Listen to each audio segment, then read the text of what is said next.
In Barton Hills, with Mopac close enough to see, Laura and Andrew Stewart and their daughter Ava aren't far from a nature preserve. It's right out their front door. In 2011, when they built their house on the hillside property's acre and a half, they started restoration of its native roots. After living on 10 acres of habitat near Manor, they wanted to live alongside nature's garden. We realized we like the land, but we don't like living outside the city.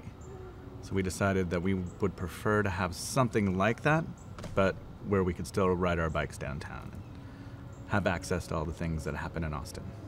The house was designed by Juan Moreau and Miguel Rivera, Moreau Rivera Architects. And I remember the conversation we had when we were talking about the design was like having that flow, opening it up so you didn't feel like you cut the lot in half, that you had a connection from top to bottom.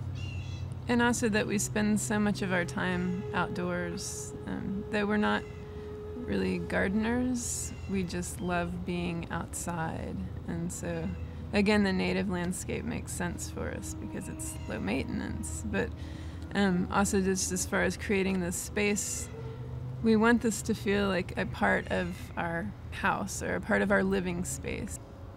The trellis sort of functions to create that feeling of still being in our living space because we do so much of our living out here.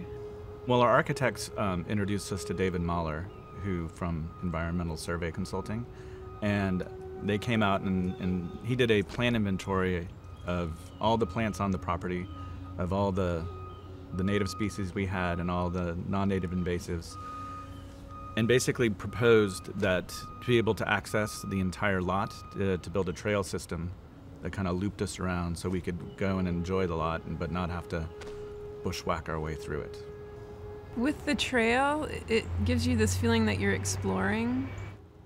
To restore the abundant native plants, David Mahler removed invasive exotics that blockaded them.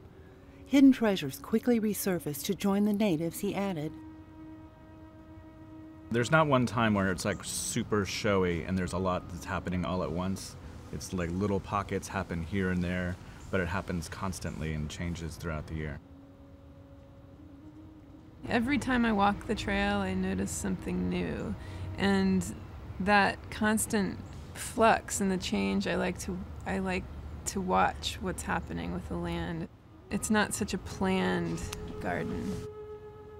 Well, it's kind of the sense of like what we did with the whole house, the sense of space and how we interact with the environment around us. And it's just a feeling of being connected with nature without having to give up the perks of living in a city. Near the house, where the family often gathers, David designed up-close interactions.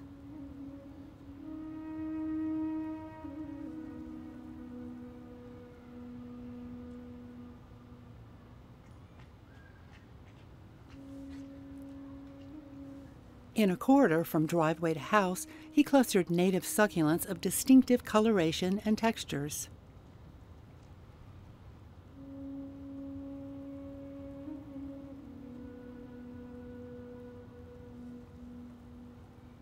The only turf grass is a terrace that edges the patio. For lawn sports, to play bocce ball, maybe a little badminton, just a little area to have fun. And you know, we went with buffalo grass to try and choose something that was really hardy and drought tolerant, that looked really good if you decide not to mow it, and looked nice if like to cut it as well. And we wanted our daughter to be able, and her friends to be able to run around barefoot in the grass, although they run around barefoot on the entire terrain. So, you know, the spaces aren't always used as you plan to use them. In fact, the dogs use that space probably more than anyone else. Daughter Ava and friends are usually on the trails exploring and collecting seeds. At the bottom of the hill, you might run into them in her playhouse, a 1956 Shasta Airstream. This lower berth of the hill is in full sun, perfect for the kitchen garden where the whole family plants seasonal vegetables. They also started an orchard to pick fruit fresh from their trees. To cool things down, David built a pond. In the summertime, it's very hot down there, but we wanted to have something that really invited you to enjoy that part of the land as well. And we also just enjoy what ponds bring. All the insects, the bees, the birds. We had a lot of wildlife that goes and enjoys that pond. David also engineered water retention on the hillside to keep rainfall on the property but away from the house. We have rainwater collection. We have about 10,000 gallon capacity with tanks under the deck, and we capture all the water from the roof, the 2 roof lines. And then we have built swales and shaped the land around the house and have French drains to move the water around.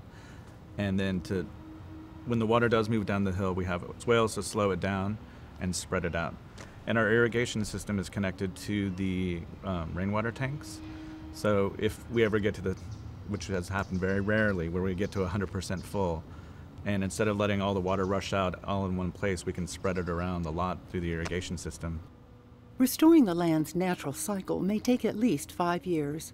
But even in one, the Stewarts have seen its resilience when unnatural barriers disappeared.